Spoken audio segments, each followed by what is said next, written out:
আসসালামু আলাইকুম, সবাইকে স্বাগতম। প্রিয় শিক্ষার্থী বন্ধুরা, আজকে আমি হিসাব বিজ্ঞান বিষয়ের প্রথম অধ্যায়ের বিশেষ করে মূল্যবোধ ও জবাবদিহিতা সৃষ্টিতে হিসাব বিজ্ঞানের ভূমিকা কী সেই বিষয়ে সংক্ষেপে আলোচনা করার চেষ্টা করব। তো আলোচনায় তোমাদের সাথে আছে আমি মোহাম্মদ সিরাজুল ইসলাম, বরিশাল সরকারি model school and college Barishal. চলো শুরু করা যাক। সংক্ষেপে আলোচনা করার চেষ্টা করব মূল্যবোধ সৃষ্টিতে হিসাব বিজ্ঞানের ভূমিকা। তো মূল্যবোধ কি সেই বিষয়ে আমাদের আগে জানা উচিত। মূল্যবোধ হচ্ছে এই কোনো বিষয়ের ভালো মন্দ বিচার করে ভালোকে গ্রহণ করা, মন্দকে বর্জন করা।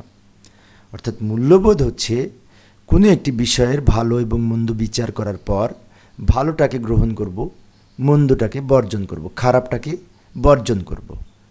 এখন মূল্যবোধ সৃষ্টিতে হিসাব বিজ্ঞানের ভূমিকা কি তা নিম্নরূপ। লক্ষ্য করি, সততা ও দায়িত্ববোধের বিকাশ ঘটে সঠিকভাবে হিসাব রাখার মাধ্যমে।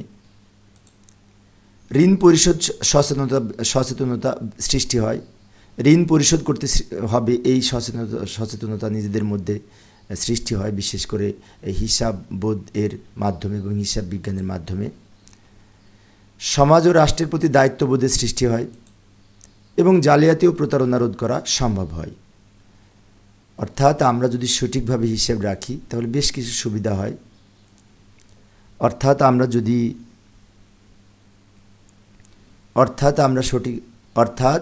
মূল্যবোধ ও জবাবদিহিতা সৃষ্টিতে হিসাব বিজ্ঞানের ভূমিকা হচ্ছে সততা ও দায়িত্ববোধের বিকাশ ঘটে, ঋণ পরিশোধ সচেতনতা বৃদ্ধি পায়, সমাজ ও রাষ্ট্রের প্রতি দায়িত্ববোধ সৃষ্টি হয় এবং জালিয়াতি ও প্রতারণা রোধ করা সম্ভব। এর বাইরেও আছে, আমি সংক্ষেপে আলোচনা করার চেষ্টা করেছি যাতে তোমরা বিশেষ করে মনে রাখতে পারো। আমরা অনেক সময় অনেক বড় করে পড়ি কিন্তু মনে থাকে না, সেজন্য আমি মনে রাখার জন্য সহজগুলি আলোচনা করার চেষ্টা করেছি। এবার আসবো জবাবদিহিতা সৃষ্টিতে হিসাব বিজ্ঞানের ভূমিকা। জবাবদিহিতা কি সেটি আগে জানা উচিত। জবাবদিহিতা হলো নিজের কাজের জন্য কোনো তৃতীয় পক্ষের নিকট দায়বদ্ধতা। অর্থাৎ আমাদের প্রতিষ্ঠান এবং আমার নিজের কাজের জন্য কোনো তৃতীয় পক্ষের নিকট যে দায়বদ্ধতা, জবাব দিতে হবে, এই যে মানসিকতা, এটি হচ্ছে জবাবদিহিতা। হিসাব বিজ্ঞানের ক্ষেত্রে জবাবদিহিতা নিম্নরূপ। লক্ষ্য করি, ব্যবসা প্রতিষ্ঠানের অভ্যন্তরীণ জবাবদিহিতা, অর্থাৎ হিসাব বিজ্ঞানের মাধ্যমে নির্দিষ্ট হিসাবকাল শেষে আমরা অর্পিত দায়িত্বের ফলাফল কর্তৃপক্ষের নিকট জবাব দিতে সক্ষম হই।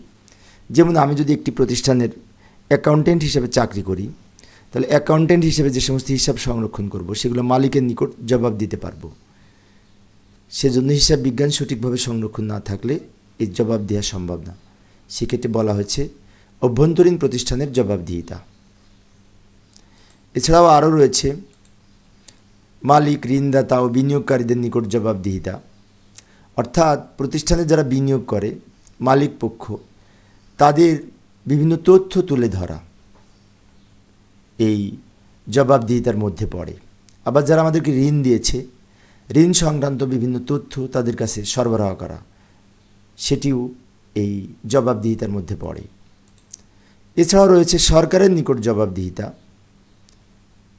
সরকার বলতে বোঝায় রাষ্ট্র ক্ষমতায় বিশেষ করে অধিষ্ঠ চালিকা শক্তি। সরকার হচ্ছে একটি দেশের চালিকা শক্তি।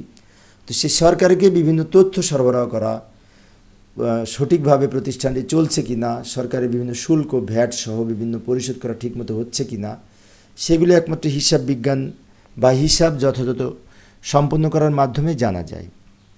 সেজন্য বলা হয়েছে জবাবদিহিতা সৃষ্টিতে হিসাব বিজ্ঞানের ভূমিকা অপরিসীম।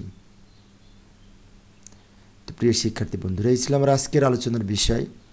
আমি অল্প অল্প করে আলোচনা করি যাতে তোমরা ভালো মতো বুঝতে পারো।